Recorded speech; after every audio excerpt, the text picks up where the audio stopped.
Creative Brain Candy, by creators for creators. Father, I'd like to ask to join Duncan, Idaho on a scout mission to Arrakis tomorrow. I've studied the Fremen language. I'd be an asset. Out of the question. They'll travel in a few weeks to Arrakis like the rest of us. I've been training my whole life. What is the point if I'm not allowed to face some why, actual risk? Paul? You're the future of House Atreides. And grandfather fought bulls for sport. Yes. And look where that got him.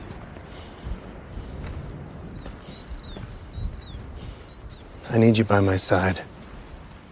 When we get to Arrakis, we'll face enormous danger. What danger? Fremen? The desert? Political danger. The great houses look to us for leadership, and this threatens the Emperor.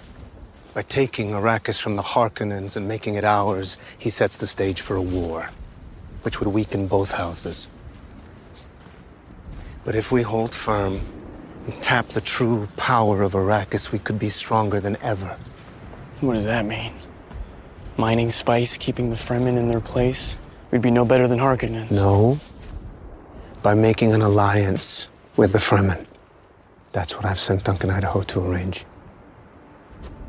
Here on Caladan, we've ruled by air power and sea power.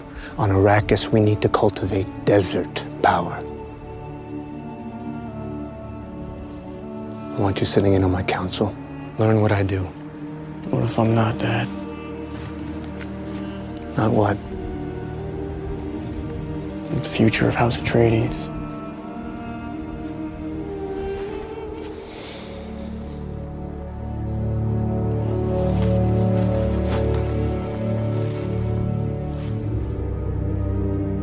I told my father I didn't want this either. I wanted to be a pilot. You never told me that. Your grandfather said, a great man doesn't seek to lead. He's called to it. And he answers. And if your answer is no, you'll still be the only thing I ever needed you to be. My son.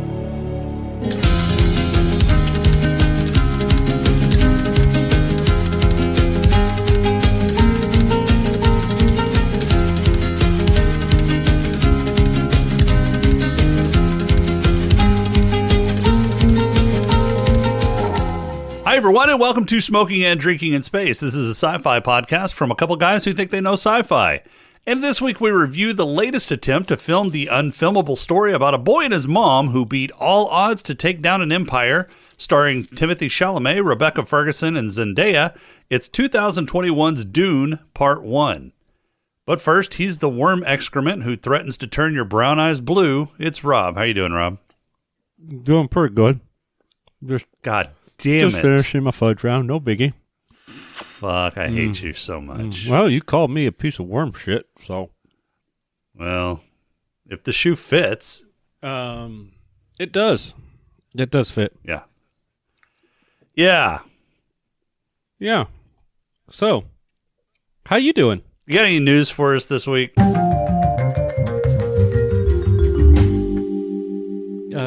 Yeah. Yeah. How are you doing?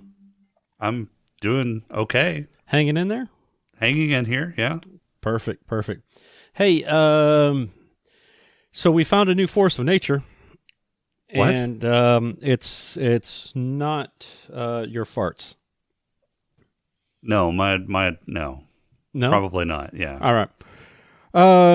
So the LHC, the Large Hadron Collider, made some fancy headlines back in March because they supposedly found new evidence of a potentially new force of nature.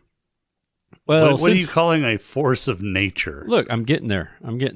So they did some theorizing. They did some more research and everything like that. And yep, they found themselves a new force of nature. So right now, the current theory, or the current best theory of particles and forces, is known as the Standard Model. All right, Yeah. the standard model says that there's 4 fundamental forces.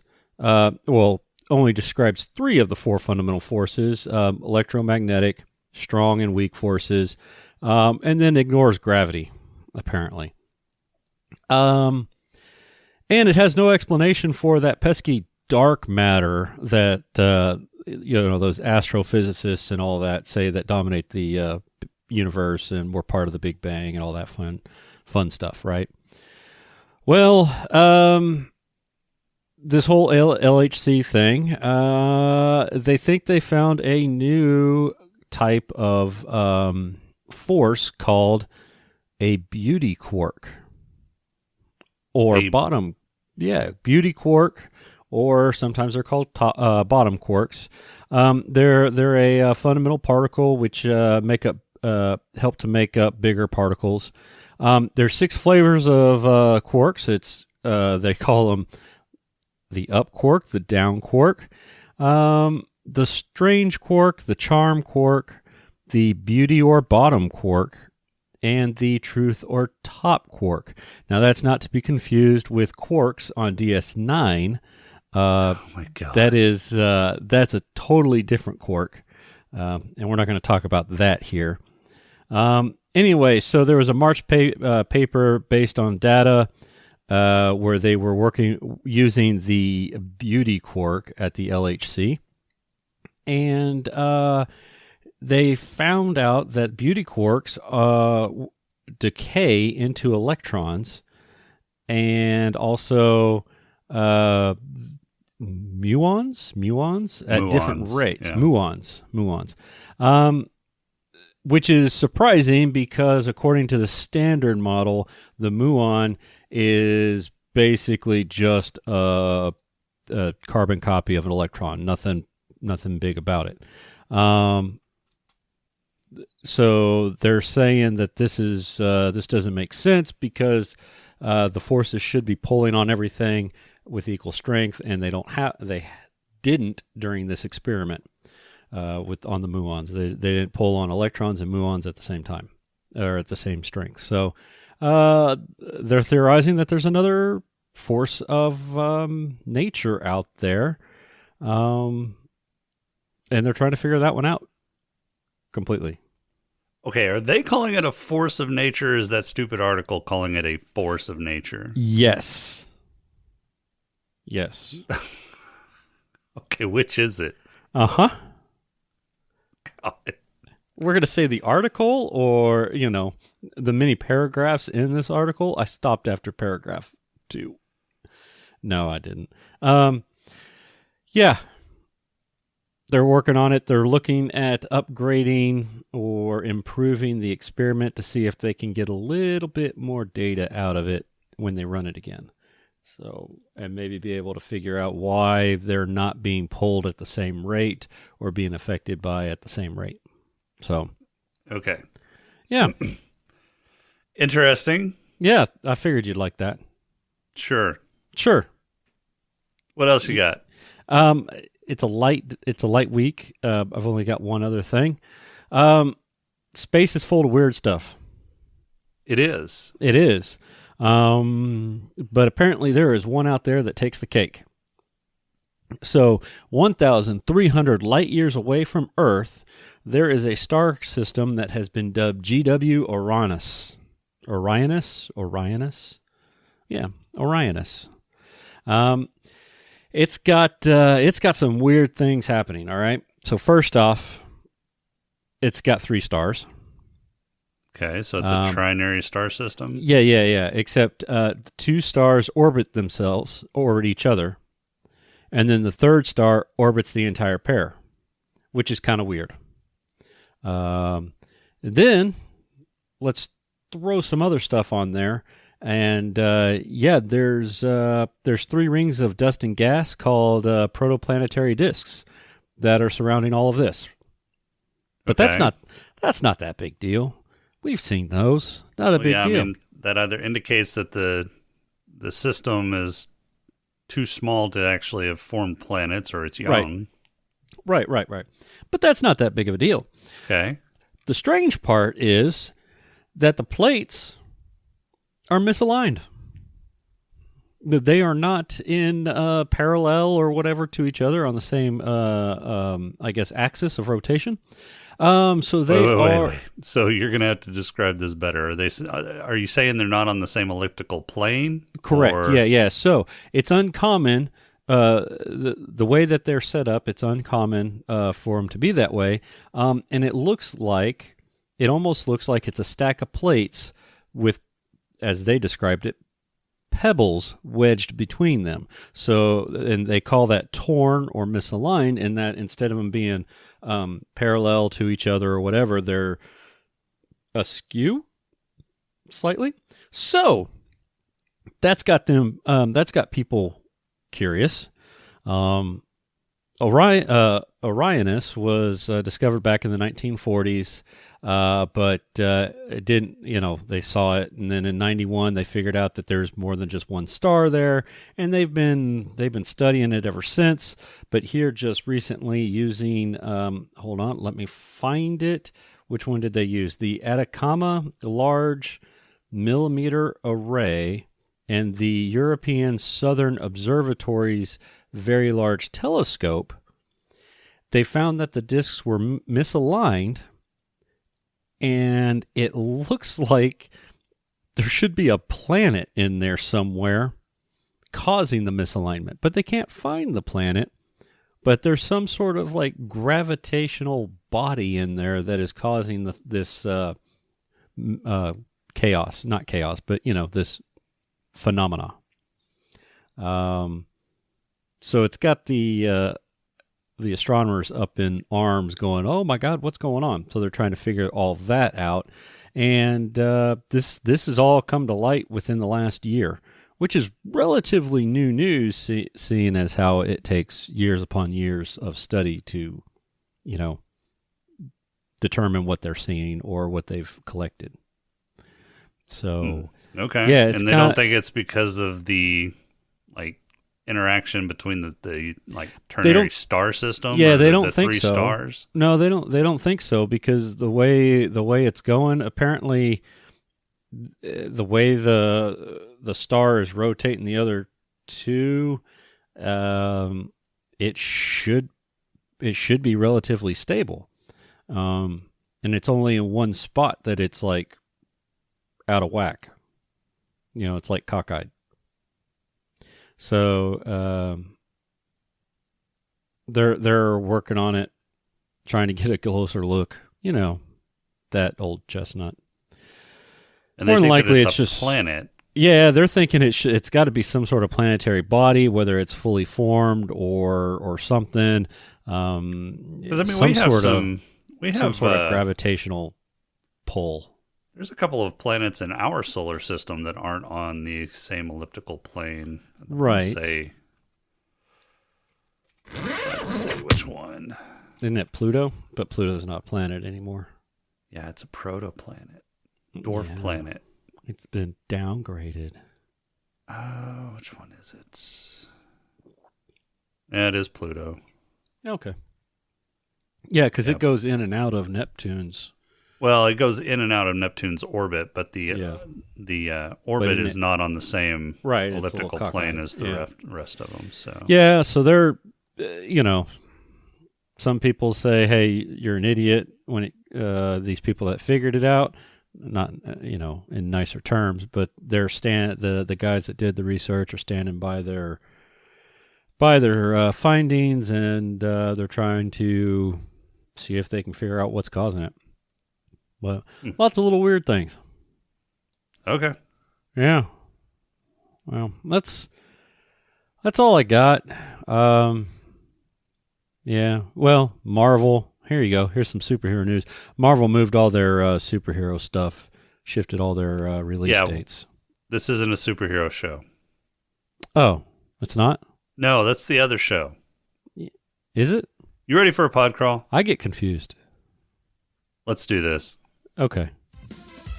We can call it, I don't know, say a pod crawl? The pod crawl! Pod crawl! Pod crawl! Pod crawl! Excellent! Insert it deep! Pod crawl! Paul. Kind of like a space suppository full of information. Paul is a young aristocrat with a bright future ahead of him. Unfortunately, because the Emperor fears his house, House Atreides, the Emperor has fucked them with the promise of great riches and power. Wait, what? Yeah, so the Emperor, in his brilliant scheme to get rid of a house that might jeopardize his rule in the future, has granted House Atreides the planet Arrakis as part of their fiefdom, which is the only place where spies, their version of magic space dust that makes space travel possible, can be found. The plan is to kick House Harkonnen, the current occupiers of Arrakis, aka Dune, aka the sandworm shit planet, out and install Atreides, which will then make Harkonnen fight to get their planet back, which would be in direct violation of the Emperor's will, but that's okay because that's what the Emperor wants, and is in fact helping to fund and man the army to do it in the first place. But why go through all that trouble, and not just wipe Atreides out on your own with Harkonnen help? Oh lord, let's not think too much more God, my brain. about this. Anyway, Paul is a special boy, born to a mother, who is part of a mysterious sect of warrior priestesses that can command people with their deep mom voice. He's learned how to do the mom voice too, but is waiting for his other testicle to drop before he can truly master it. Jeez. He has been trained in combat by cool Aquaman and Thanos in the DCEU MCU crossover nobody asked for. When the family arrives on Arrakis, the place has been left a mess, with sabotaged equipment and killer robot mosquitoes roaming freely about the place. Just as things were getting cleaned up, the family doctor fucks everyone over by dropping the power, paralyzing the regent, and opening the gates to a Harkonnen invasion. Paul and his mom escape and eventually meet back up with Shaven Khal Drogo, where they find an abandoned outpost, and the judge that was overseeing the peaceful transition of power, and utterly failing at her job. They eventually get discovered by the Emperor's elite guard, where the motherfucker of dragons slices through them all until he's sucker-stabbed by the last guy. This, however, allows Paul, his mom and bad judgment to escape. Paul and his mom head out in their dragonfly, and the judge heads into the desert to die by getting stabbed in the back just like she did to House Atreides. Paul and Mommy are chased into a sandstorm, crash land, get chased by a sandworm, ambushed by the Freeman, and almost killed until Jessica hands the Freeman leader his ass. Another Freeman demands to 1v1 Jessica, but Paul says I'm your Huckleberry, and wipes the floor with the guy, killing him, and, I don't know, becoming a man? Is that how it works? By now, we are almost 3 hours in and only maybe halfway into the story, but surprise, it's been split into 2 parts, so Paul and Jessica are accepted into Freeman society and roll walking through the desert to Siege Tabor where Paul can become their messiah. Credits. Way All to right. spoil the second movie. What? What are you talking about? Tell them that they're going to become the Messiah. That was they were foreshadowing it from the beginning of this movie. Yeah. Yeah, it's nothing new. Besides, we've already seen Dune once. So this is the third attempt at Dune adapting 3.0. Yeah, adapting Frank Herbert's Dune to a screen. So the first one was David Lynch's version in, what was it, 1980 something? 85, 84? 84, I think it was. I think it was. Yeah, 80. We covered it. 84. Yep, 1984. Yeah, Yep. So 1984, and we covered that last May of 2020. Damn, Yeah. has it been that long? It seems like it hadn't been that long since we talked about this. Yeah. It's still fresh in my mind. Yeah.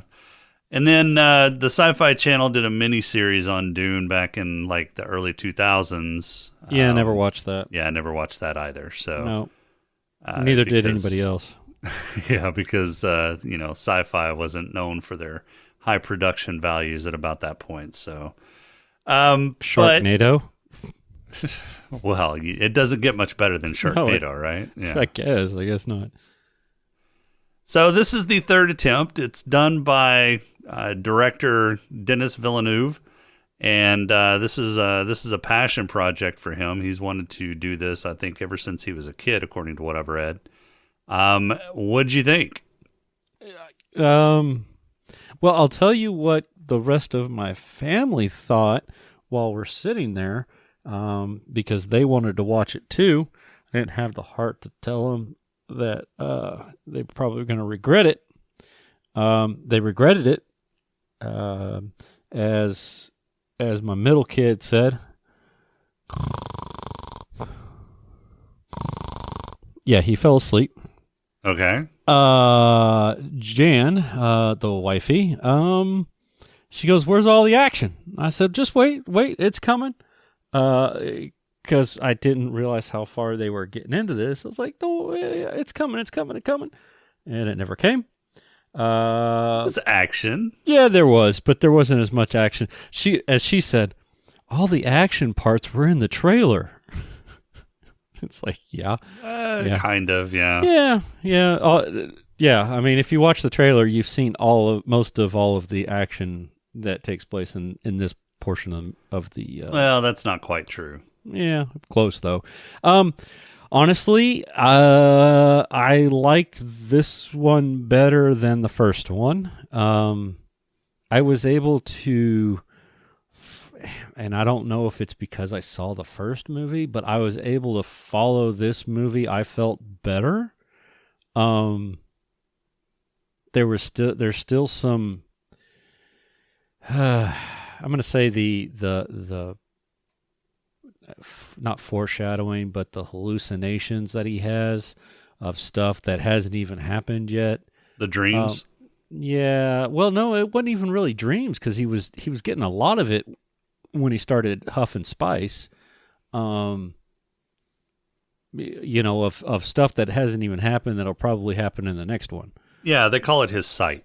Yeah, his sight. Yeah. So, and even then it didn't quite, I know that it was all supposed to be hyperbolic or hyperbolic. I don't know. It was supposed to all be, abstract, the dude that, follow the dude, he'll help you. And then he ends up killing him, or you have to die, or Paul has to die for the Messiah to come. And he doesn't die. He just kills his first person and becomes a real boy. So yeah, and we can talk to that part, but what they were saying was, or what his vision was saying was, this is you. I think what his vision was saying was he was looking at that battle through his vision from the eyes of his enemy. So he was actually looking at the battle from the eyes of the person that he was fighting at that point. Okay. Yeah, but what about the visions or whatever he had of where that dude was, because I know it happens, showing him how to ride a sandworm for the first time or whatever. He pulls out those ice picks or worm picks, and that wasn't the same dude. No, I thought that was the same dude. I don't think that was the same dude. I think that was what's his face? I thought that leader. No, that's not Javier Bardem. It was a black dude that was showing him or whatever, or that he was supposed to follow him or show him or learn from him, but then he ended up fighting him and killing him. Because even Jan said the same thing. She goes, "That's the dude that he's supposed to be following. Why are they fighting each other?" It's like, I don't know. Maybe he wasn't. Maybe he wasn't seeing something of the future. Maybe he was seeing something from the past through the eyes of Chani. Oh, okay. So maybe he trained. Maybe he was training Chani at the time, and that's a memory from Chani. Okay, Zendaya, gotcha. Right. Okay, because they have some sort of connection, apparently. Some sort, yeah. Because he was dreaming of his blue-eyed girl back on the planet on his home planet, Waterworld. Right, Waterworld. Yeah. As opposed to Tatooine. Yeah. But I followed this better. Honestly, I liked it. I liked it better. It was easy.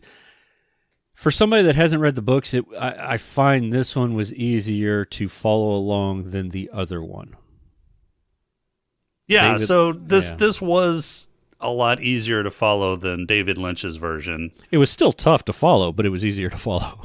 Well, and that's the problem about Dune.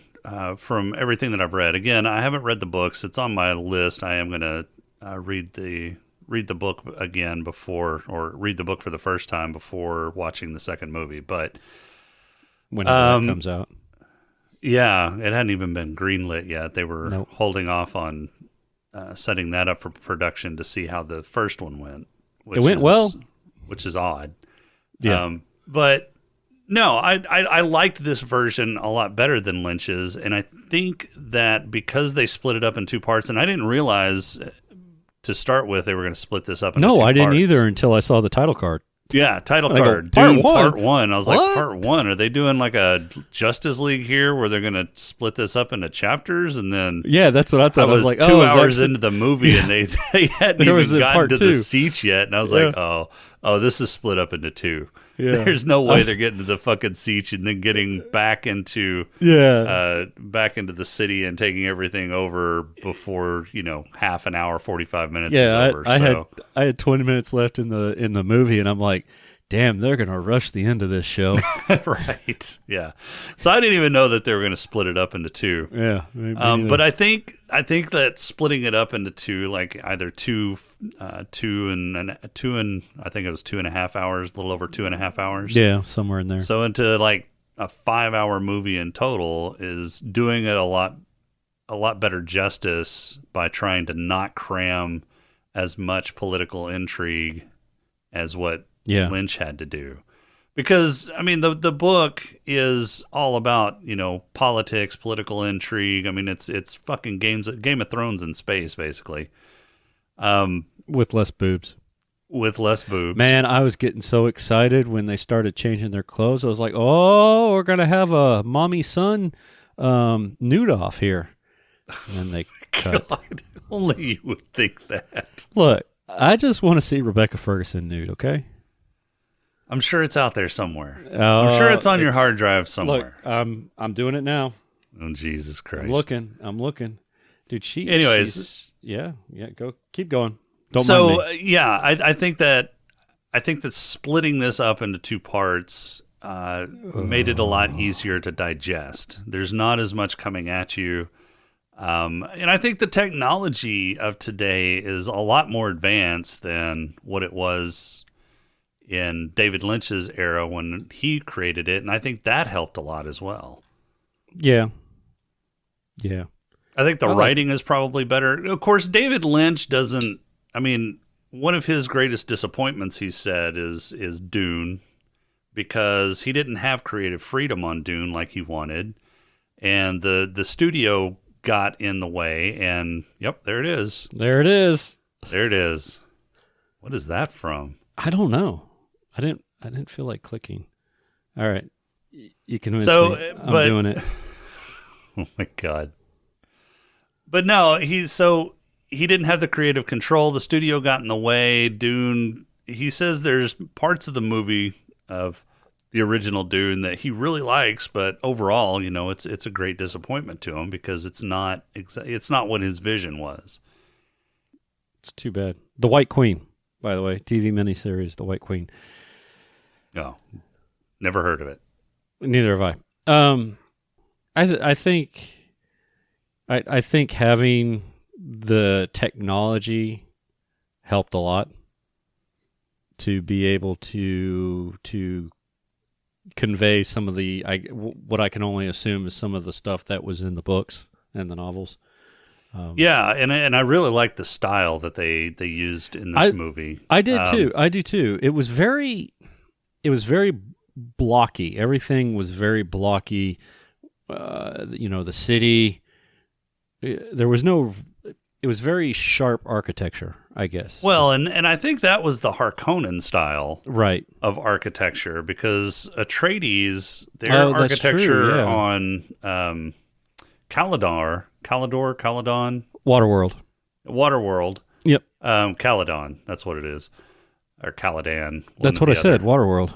Right. Yeah. So the architecture on Caladan wasn't like that. It was a little more flowing. Although their drop ships were kind of very blocky or rhomboid looking. But I loved their little dragonfly attack ships though. Right. Those were really now cool. was that theirs or was that Harkonnen's?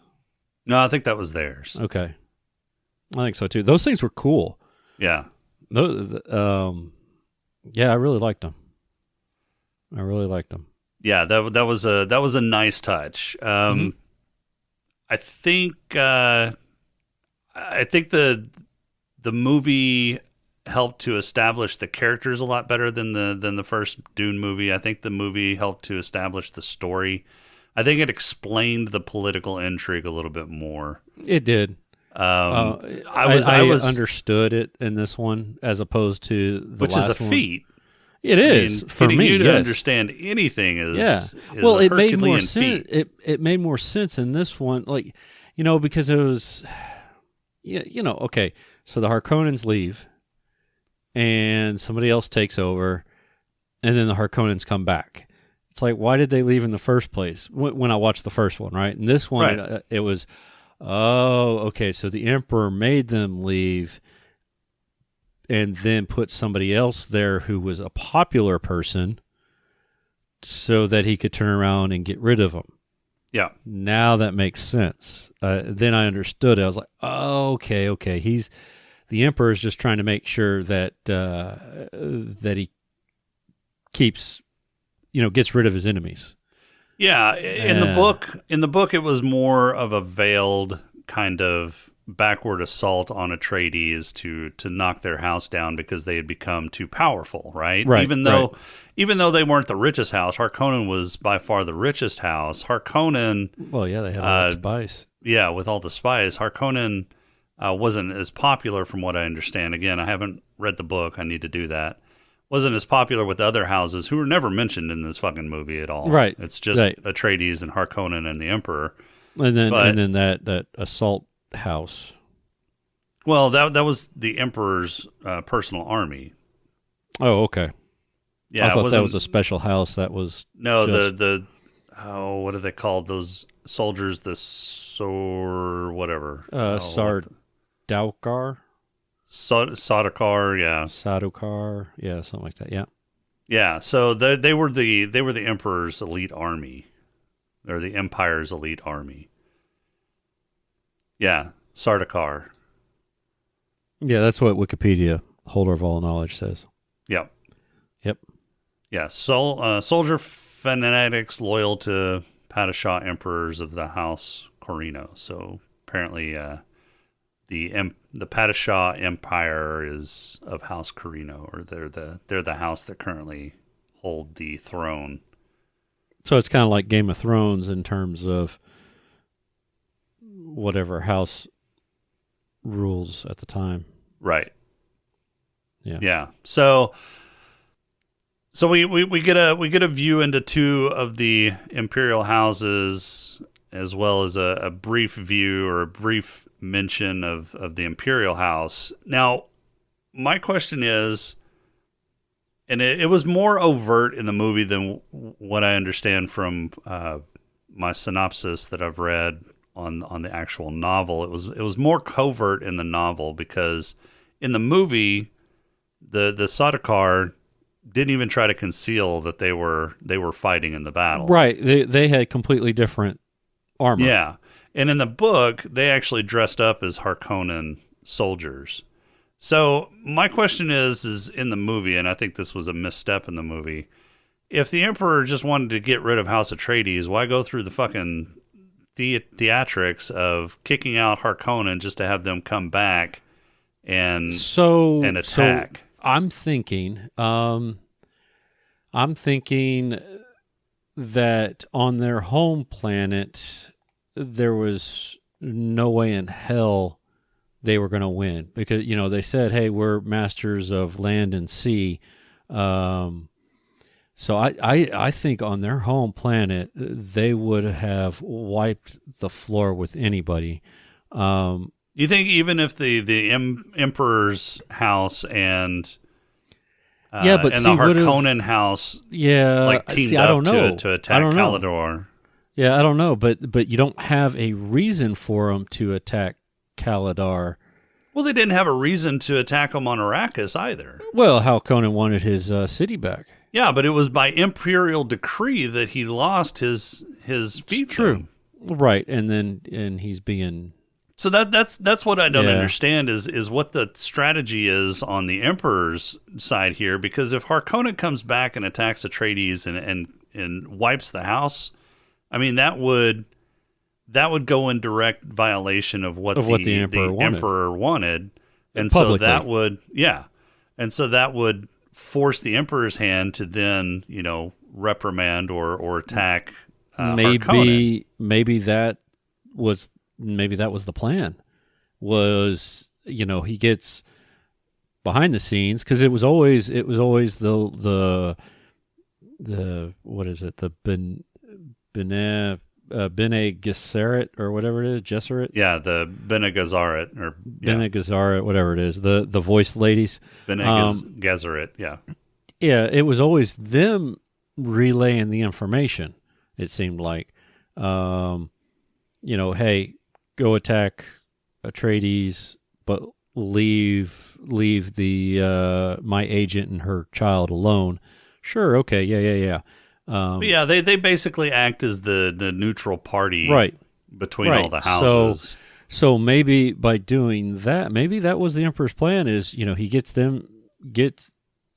out the Harkonnens, and then behind the scenes tells the Harkonnens, go take care of it, and then when they do and they wipe out the Atreides, then the Emperor's like, oh shit, you weren't supposed to do that, publicly, and goes and wipes out the Harkonnens. He's just taken out, from what we understand, two powerful houses, right? I mean, possibly, but one behind the scenes, and then as far as everybody else is concerned, legitimately, right? So now it keeps all the lesser houses, because they said something about, if the house is just united, we could overthrow the Emperor type of deal. The Emperor doesn't want that to happen. But I mean, attacking Atreides is not the way to get the other houses to not fucking attack you. Well, he doesn't know that. They don't know that he attacked Atreides. Well, they do whenever his fucking personal guard are part of the army. Well, yeah, and maybe that's a misstep in the movie itself. But I think maybe the only thing I can think of is they did that because then, the characters would know, oh, okay, yeah, we're getting hit by the Empire, and it gives Paul more of an excuse to lead a rebellion. I mean, maybe. I don't know. It's all veil plots anyway, as far as, this reminds me of the, when we reviewed Batman Begins back in January of 2022, where it was a convoluted plot to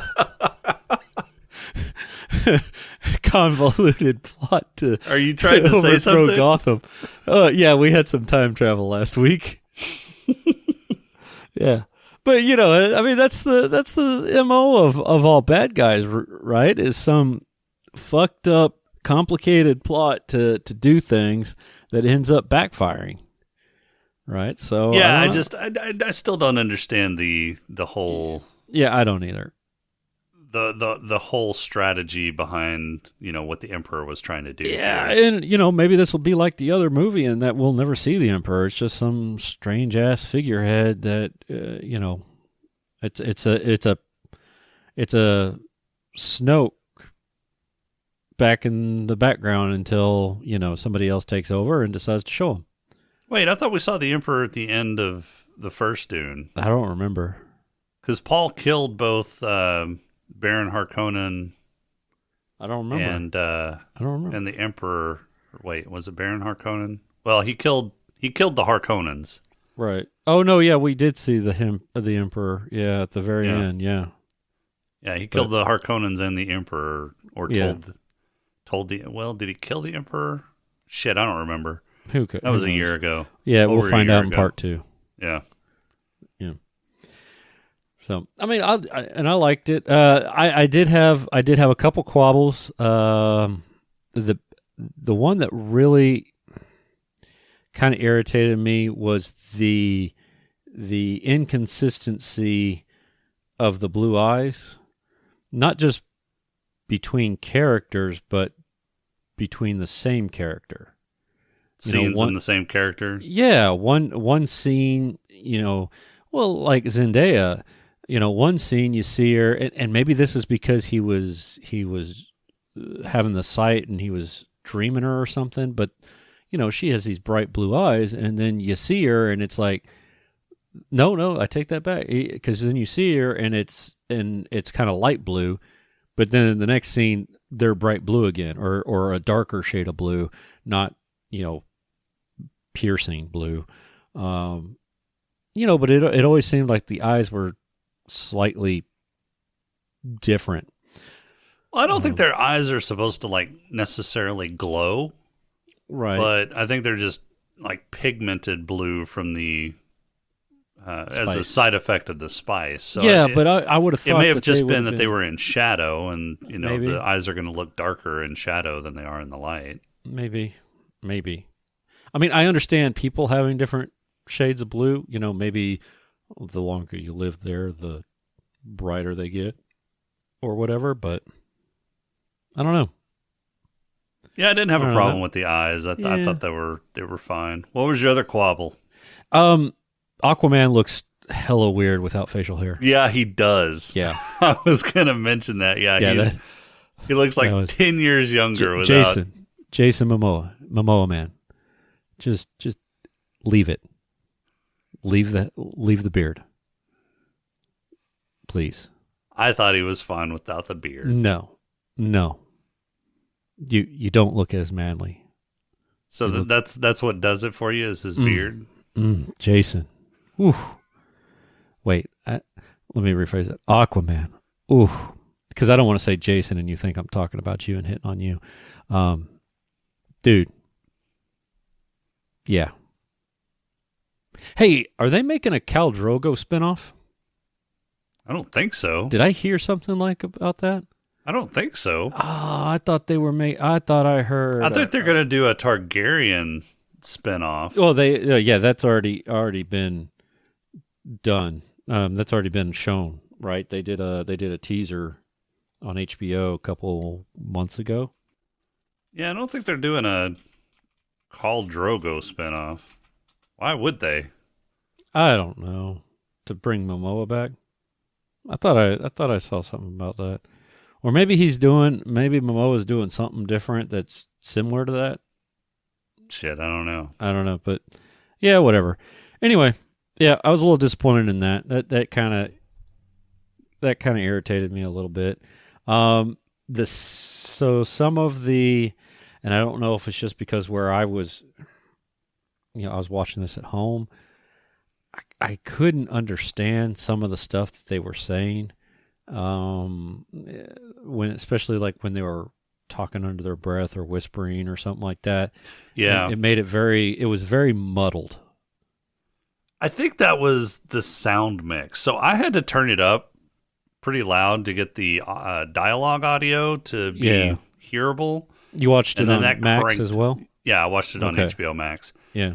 And that cranked up the sound effects and the score quite a bit. So I would have preferred to have had the dialogue audio dialed up a little bit more. Yeah. Yeah, it was real noticeable when Paul was going through his little hand in the box trial, right? And you hear Mom freaking out in the hallway and she's mumbling under her breath or whatever, but you don't hear what she's saying. Okay, so that I can kind of understand because she was just kind of talking to herself, but she was doing that little prayer that was talking about fear and how she's gonna let fear wash through her, and but when the fear's gone, all that's left is her, and it just that one was a little off, and then there was a couple others where it was a little off as well, where it made it hard to understand. But I got the gist of it and didn't feel like rewinding. Right. But I mean, other than that, music was awesome. Zimmer, come on. Yeah. The music was fucking phenomenal. Yeah. I got no complaints about that. He did great, like he always does. Yeah. I mean, the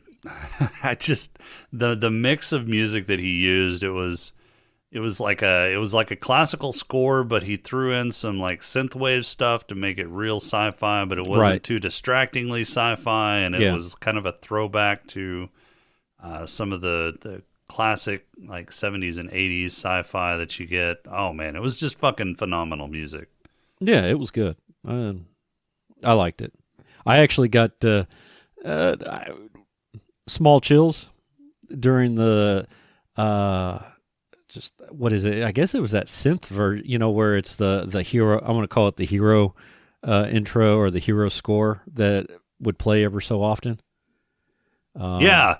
So whenever they came down to into the city on Arrakis for the first time, when that dropship dropped, that was whenever that real blaring kind of synthesized sound came through. And then they played it later towards the end. They played it in a few places, and it was like, oh yeah, that's good. That's good stuff. Yeah, like when the dragonfly busts through the dust cloud. Mm-hmm. He busts through. You get that little thing, and then it's like, oh yeah. Oh my God, they're about to crash. So kind of you get all excited about it, and then it's like, nope, never mind, they're fucked.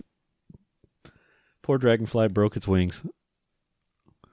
So. Yeah, the fucking dragonfly. So I loved the dragonfly attack craft that they had. I thought that was a really cool design, especially they actually beat their wings like a dragonfly would. Yeah. Which is just remarkable. That would be remarkable just technology-wise, but I think the mix of the organic lines with the high technology.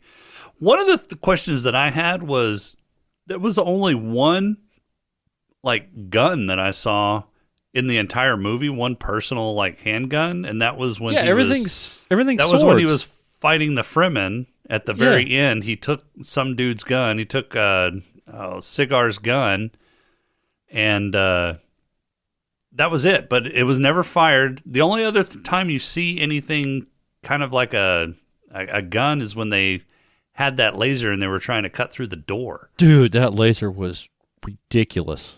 Yeah. Holy shit. Yeah. Yeah.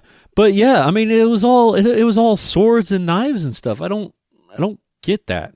So is that like a style choice, you think? Or, because again, I haven't read the book, but. I guess. I mean, that made more sense in the first one because everybody walked around with a personal shield 100% of the time.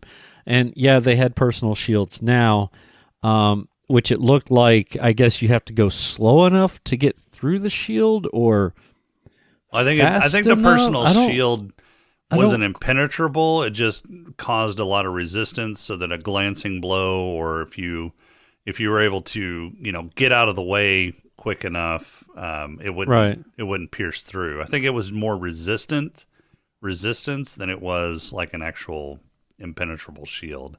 Okay. Yeah. But maybe that's why they use swords. I don't know. It seems weird. So I mean, that would kind of make sense if you've got a personal shield that acts like more like resistance, because if you fire a projectile at it, it'll hit, but there's nothing to continue the force into the shield, so it'll lose. Well, except for those darts. Those darts went through and. Well, but those darts were powered.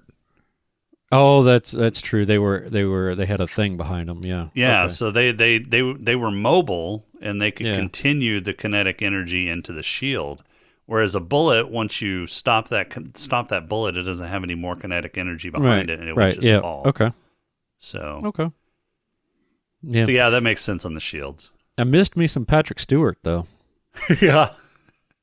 Yeah. So Patrick Stewart versus James Brolin. Who do you think did it better? James Brolin. Thanos. Yeah. I'm thinking here. Honestly, I think Brolin did it better. You think? Yeah.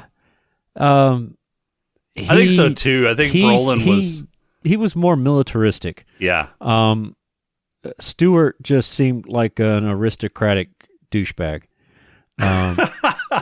I didn't think he seemed like an aristocratic douchebag. Well, but not he a did douchebag, but he was very prim and proper. He didn't. He was very seem like prim and proper. He didn't seem like he was very authoritative, though. He was. He had more of a. He made battle plans.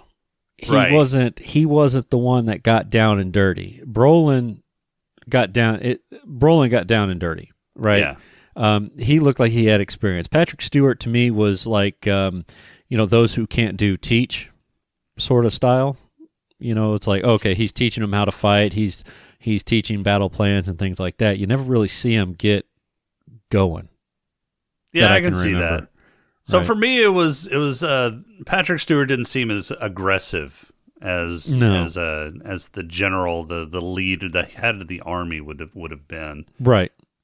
He seemed more. He seemed more in his head than having experience. I guess is kind of like what you were saying. Yeah. So let's go with Paul. Which Paul do you prefer so far?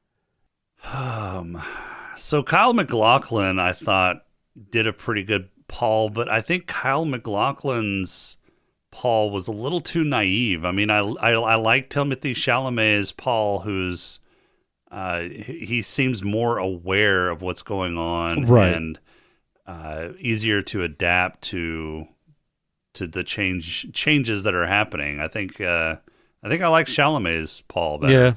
Yeah, I did too. I like, he's naive but not stupid, and like you said, he adapted better. He's never killed a guy, but you can believe the fight that fight to the death thing seemed a lot more plausible. Right, because he was always training and that kind of deal. It made sense. Right, him being able to hold his own made sense. Now, he is one skinny fucker though. He is. Boy needs to get some meat on him. I mean, so Paul in the book is only supposed to be 15 years old. Right. Okay. Yeah. MacLachlan was 30s. 40s? No, he was like 25. 25? Okay, well, still, he was old in that one. This one, it does Timothée seem... Chalamet is 23. Yeah, but he can play off a younger... I believed him to be younger. I was thinking... Yeah, he does look younger. Yeah, 18, 19, something like that, just on the cusp of what we would consider manhood. You turn 18. Right. Ready to go. But he did have the body and the physique of an aristocrat that hasn't been out there yet.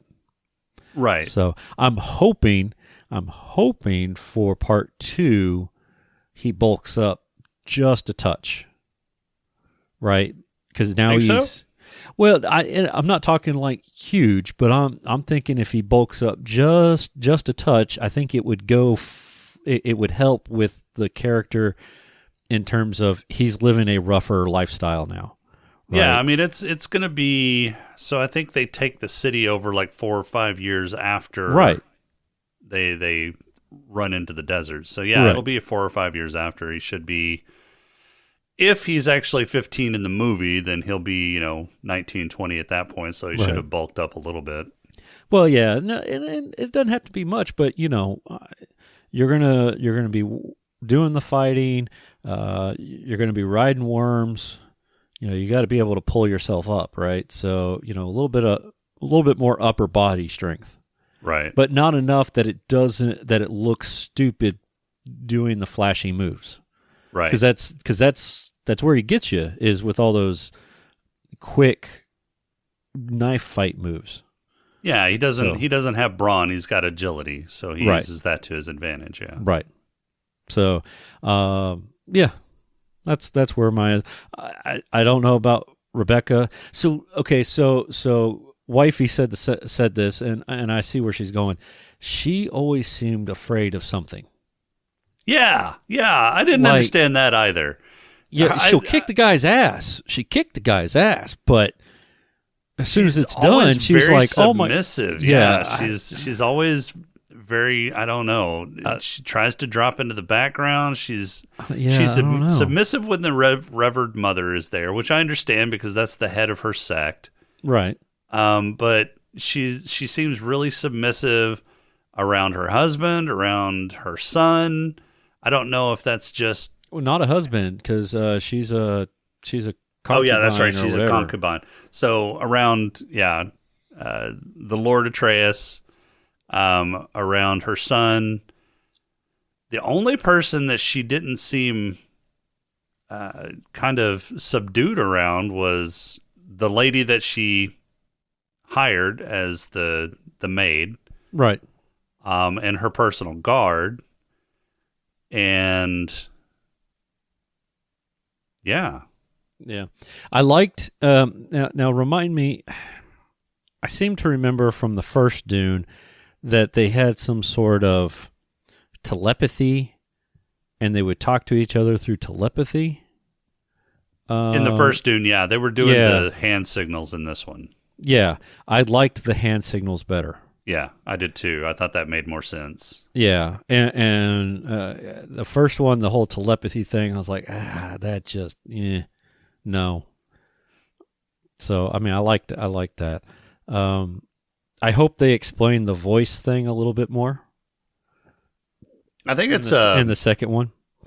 I think it's just an ability that they can hit a certain pitch and cause like some kind of subconscious command or something like that. I think that's how the book explains it. Yeah, I don't care to know how it works, but I'd like for them to explain it a little bit more in terms of like, I guess, training.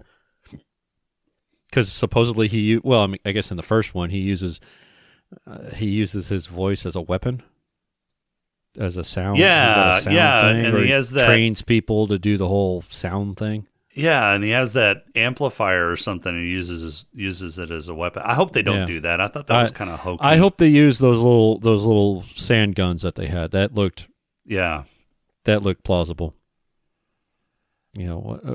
However those worked. So. And it seems that the difference between the first movie and this one as well is that the Fremen are much more capable warriors in this movie than they were in the first one. So I'm kind of wondering where they're going with that, because I thought the whole point of him training the Fremen as kind of a resistance force was that they didn't really have a whole lot of fight training, and that him and his mom training them in the weirding way kind of gave them the advantage over the Harkonnen forces.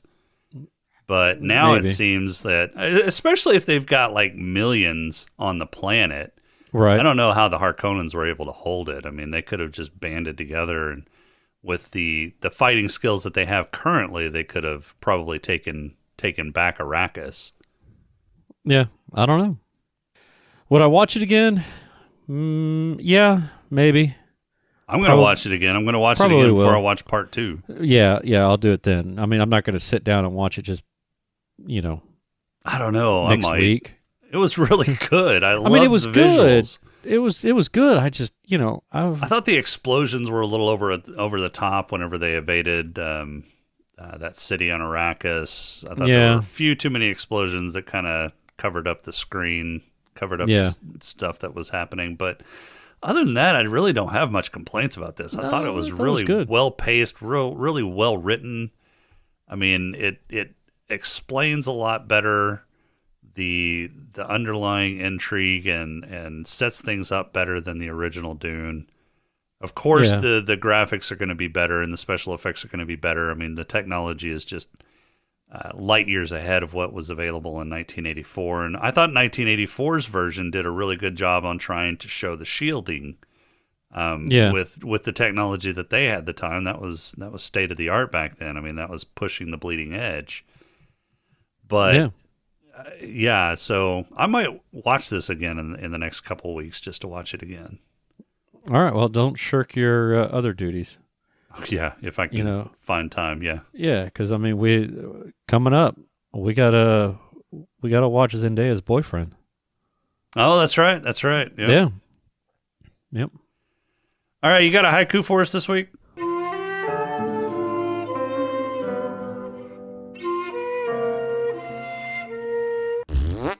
I do. Now just go with me on this one, all right? This one is titled Shitty Sex. Oh my God. Yeah. Hate desert planets. Coarse sand gets everywhere. God Hope you damn like it rough.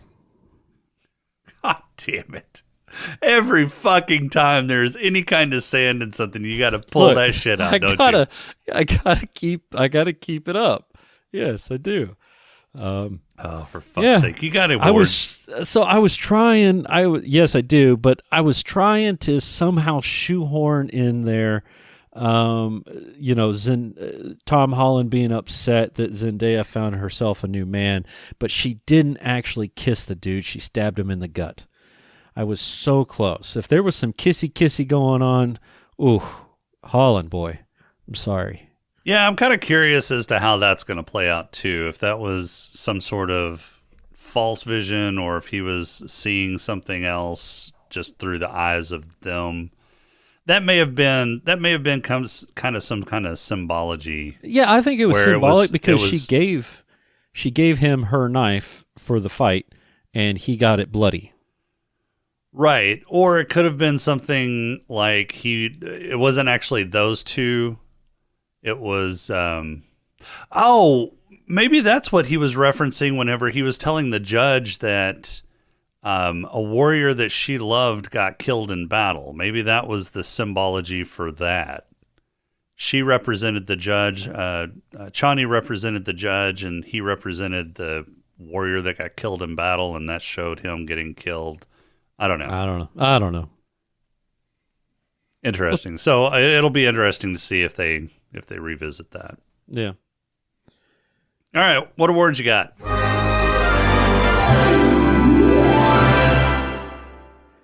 Black Lung. You got a Black Lung? All right. Player and Purple Hippo. I got them all. What's your Black Lung? The City. City?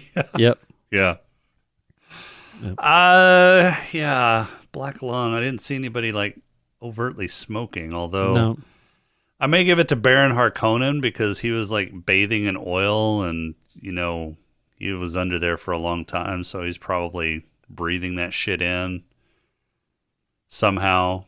Oh, yeah. I can give it to Baron Harkonnen because he breathed in the poison and still lived. Oh, that's true. Yeah.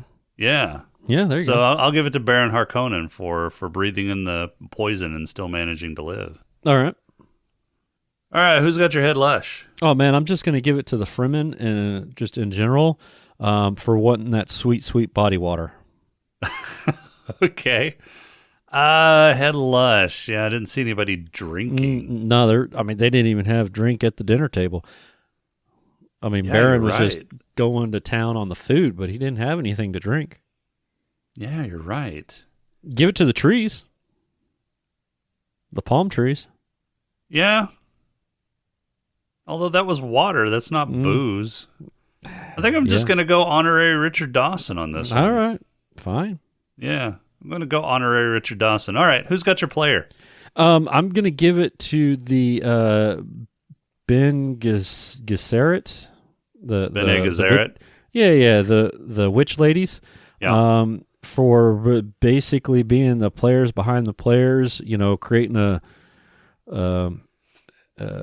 prophecy there on Arrakis, to try to sway stuff their way. Yeah, basically implementing a whole eugenics program to bring about some kind of, Messiah of some sort. Messiah, yeah. Yeah. Interesting, yeah. So my player is going to go to Chani for seducing Paul in his dreams. Oh, nice. And not even knowing it. Yeah. Yeah. Yeah, she's a player and she doesn't even know it. Yep. And who has your purple hippo? Oh, this one's easy. We're giving it to Paul on Spice. Yeah, definitely. Yeah. Paul gets the purple hippo for sucking in the spice. Yeah, spicy Paul. He seems to like it. He does. It does. Well, I want to know how the hell does spice help with space travel? Yeah, that's a good question. I don't know. Yeah. I don't know. The pilots can only pilot when they're high? I don't.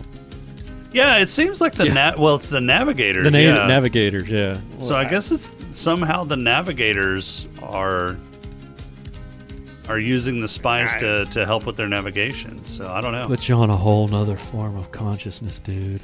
Yeah, no shit. All right, so next week, it's not going to be random. No, it's not. No, it's not. So next week we are going to be covering. You know what we're covering next week? I bet you don't. Who you gonna call? Yeah, so next week we are going to be discussing the movie where the discovery of a massive river of ectoplasm and resurgence of spectral activity allows the staff of Ghostbusters to revive the business. This stars Bill Murray, Dan Aykroyd, Sigourney Weaver. It is 2000, or sorry. 2000? Wait, which one are we doing? 1989's Ghostbusters 2. And this is going to be a run-up for the new Ghostbusters movie that comes out in November. All right. So we're going to be covering Ghostbusters Afterlife after Ghostbusters 2. Awesome. You know, busting makes me feel good. Oh, my God. Busting a nut makes me feel good. Yeah. There it is. No, I got the joke. Yep. Thanks for explaining it more, though. So. You're welcome. Oh, my God. I hate you so much. Yep. Yeah. All right. Well, that's all we've got for this week. You're really going to hate? You? Well, me. Because I get to edit this thing. Oh, God. Yeah. That's right. Yep. That's right. You're going to be the new editor for a little while. Just for a little bit. So any suggestions on editing, send those to Rob. Mm-hmm. And I'll ignore them. Our intro and outro music is Welcome Home by Cambo. Podcrawl music is Snack Mix by Chet. If you like the show, please rate and review us on iTunes. You can leave us feedback on our Discord channel at smokinganddrinkinginspace.com/Discord, on Twitter at @status_podcast, or you can email us at smokinganddrinkinginspace@outlook.com. If you'd like to throw a few nickels our way, you can become a Patreon supporter by going to smokinganddrinkinginspace.com/Patreon. And please make sure to visit Creative Brain Candy for more gross shows and other creative works at creativebraincandy.com. I can't talk today. For this week, I am Jason. Can you redo that whole thing? I really don't want to splice stuff together. Please, just redo that outro. Nah, screw it. You know what? I'll just do my static outro. It's fine. And we'll talk to you next week.